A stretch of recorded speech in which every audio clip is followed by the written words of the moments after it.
Hello guys आज की हमारी वीडियो में हम रिक्वायरमेंट ऑफ फेयर हेयरिंग के बारे में जानेंगे। तो अगर आपने हमारे चैनल को सब्सक्राइब नहीं किया है तो प्लीज़ आपसे एक ही रिक्वेस्ट है कि हमारे चैनल को आप सब्सक्राइब कर लें।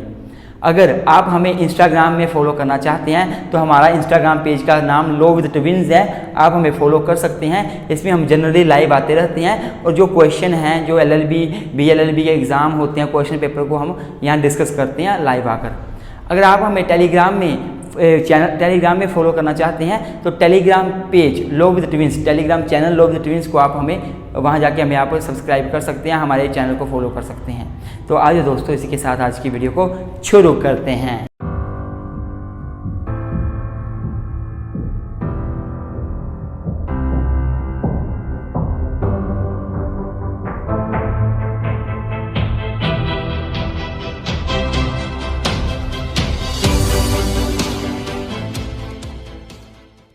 हाँ जी गाइस, सबसे पहले मैं अपना टॉपिक इंट्रोडक्शन से स्टार्ट करूँगा। पहले आपको बता दूं मैं कि rule of fair hearing question कहाँ से आया, रिक्वायरमेंट ऑफ फेयर हेयरिंग का मतलब क्या है। देखिए गाइस, हमने इससे पहले एक वीडियो बनाई थी प्रिंसिपल ऑफ नेचुरल जस्टिस के ऊपर।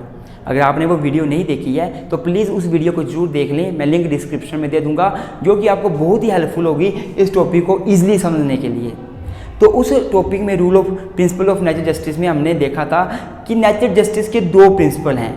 एक जो था वो था रूल अगेंस्ट बायस और दूसरा था रूल ऑफ फेयर हेयरिंग, ओडी अल्टरम पार्टम। दूसरा में लेटर मैगजीन थी ओडी अल्टरम पार्टम, जिसका मतलब होता था हियर द बोथ पार्टीज, या फिर रूल ऑफ फेयर हेयरिंग, मतलब जब भी आप कोई केस सुन रहे हो तो आपको फेयरली केस को सुनना है। अब क्वेश्चन ये बनता है कि रूल ऑफ फेयर हेयरिंग कब माना जाएगा, अर्थात रूल ऑफ फेयर हेयरिंग के लिए क्या क्या रिक्वायरमेंट चाहिए, कब हम बोलेंगे हाँ फेयर हेयरिंग हो रही है, उसके लिए क्या क्या रिक्वायरमेंटें हैं वो हम इस वीडियो में डिस्कस करेंगे।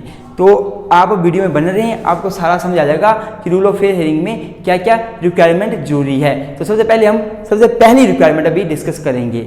हाँ जी गाइस, तो गाइस जो सबसे पहला पॉइंट है या रिक्वायरमेंट है फेयर हेयरिंग की, वो है adjudicating authority receives all the relevant material produced by the individual.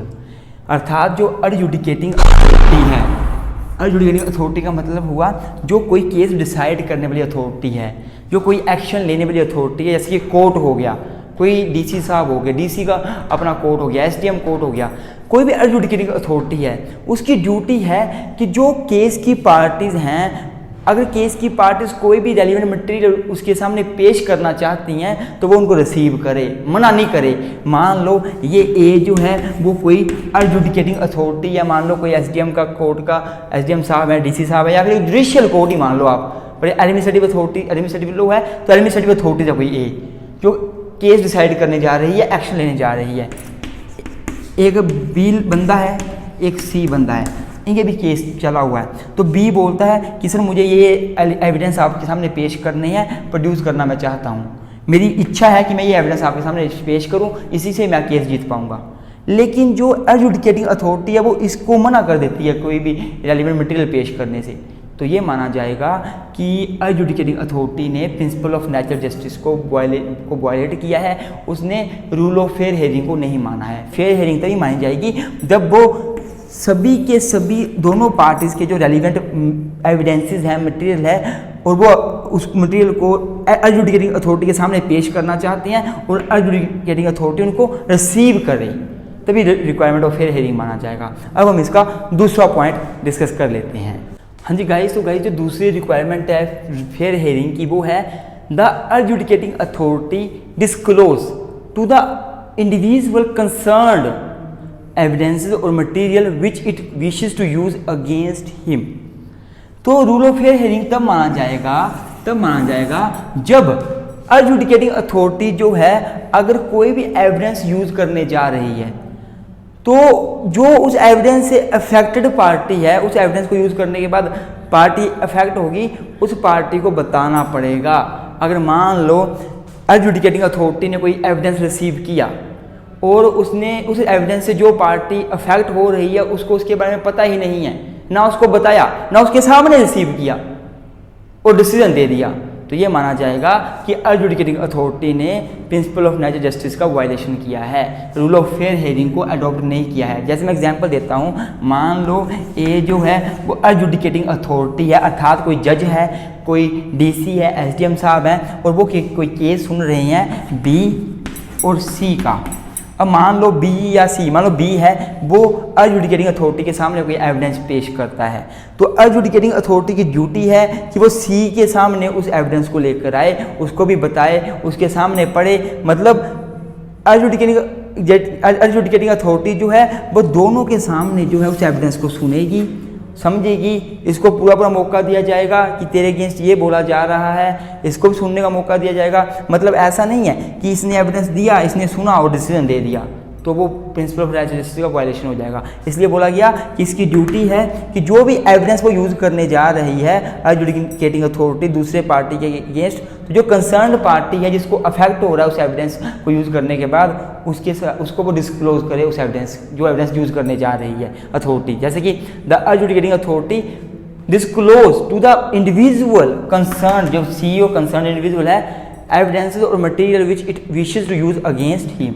Authority जो भी इसके अगेंस्ट एविडेंस यूज़ करना चाहती है उनके बारे में इसको बताए, इसके सामने डिस्क्लोज करे। अब हम तीसरी इसकी रिक्वायरमेंट पढ़ लेते हैं। हाँ जी गाइस, तो गाइस जो तीसरा मेन पॉइंट है, जो रिक्वायरमेंट है फेयर हेयरिंग की, वो है the adjudicating authority provides the person concerned an opportunity to rebut the evidences और material which the adjudicating authority wants to use against him.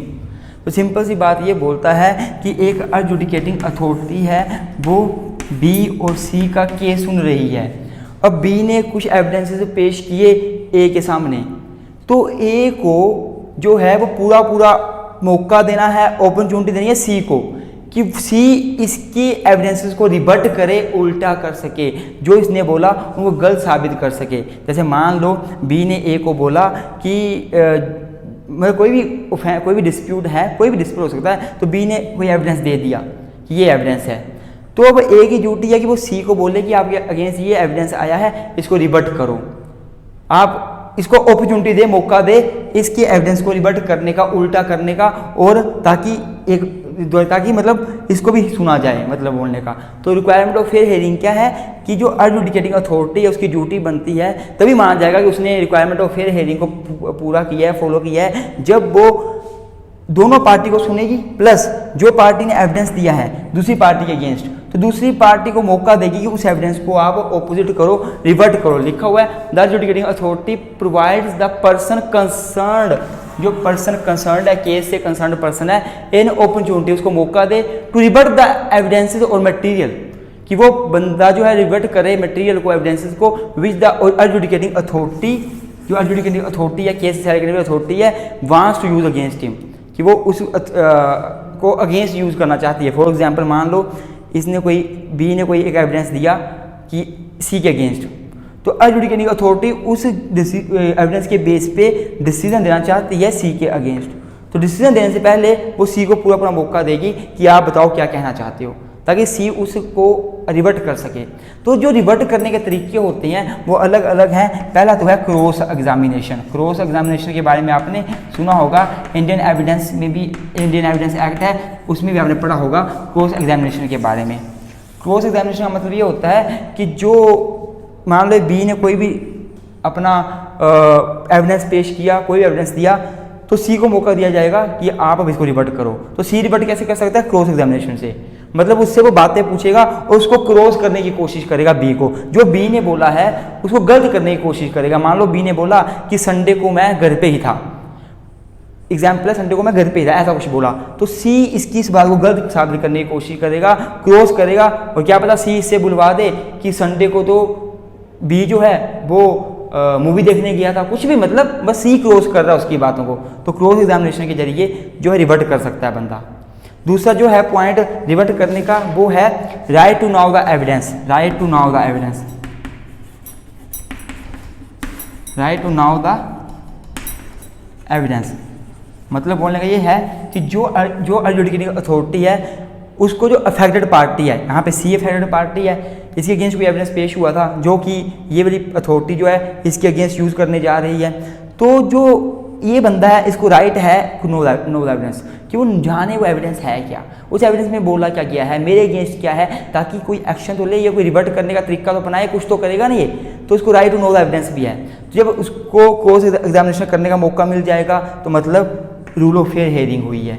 वैसे ही अगर इसको जो राइट है एविडेंस का जानने का, वो राइट इसको मिल जाएगा, या इसको लग जाएगा पता मेरे अगेंस्ट ये एविडेंस है, इस तरीके से मेरे अगेंस्ट ये एविडेंस पेश हुआ है और इस बेस पे जज साहब डिसीजन देने जा रहे हैं, तो जब इसको राइट टू नो एविडेंस हो जाएगा, क्रॉस एग्जामिनेशन से वो क्रॉस कर लेगा, तो माना जाएगा कि उसको रूल ऑफ फेयर हियरिंग को फॉलो किया गया है। मतलब सिंपल सी बात आपको समझ आएगी कि अगर rule of fair hearing, requirement of fair hearing यही 3 है, तो पहली हमने पहले पढ़ी, दूसरी तीसरी यही है कि जो अफेक्टेड पार्टी है, जिसके अगेंस्ट जो कोर्ट है या कोई एडजुडिकेटिंग अथॉरिटी है, केस डिसाइड करने वाली अथॉरिटी है, वो कोई भी डिसीजन लेने जा रही है, तो डिसीजन लेने से पहले इसको पूरा सुनने का मौका देना पड़ेगा, पूरा अपॉर्चुनिटी देनी पड़ेगी कि आप दूसरे बंदे की जो आपके अगेंस्ट एविडेंस पेश कर रहा है उसकी बातों को रिवर्ट करो, उल्टा करो, ताकि आप अपना केस जीत सको। तो इसको पूरा मौका दिया जाएगा, तभी ही फेयर हियरिंग मानी जाएगी। तो आई होप आपको वीडियो अच्छी लगी है। वीडियो अच्छी लगी है लाइक जरूर करें, चैनल को सब्सक्राइब जरूर करें, और अगर आप नोट्स लेना चाहते हैं एडमिनिस्ट्रेटिव लॉ के, तो नोट्स पूरे बन चुके हैं, बड़े अच्छी लैंग्वेज में बने हैं। तो प्लीज़ इसके लिए आपको एक काम करना पड़ेगा कि आपको कुछ अमाउंट पे करना पड़ेगा, वो आपको मिल जाएगा, हमारे व्हाट्सएप पे मैसेज करें, आपको अमाउंट बता दिया जाएगा और आप पे करके PDF फाइल ले सकते हैं और नोट्स ले सकते हैं। Thank you so much.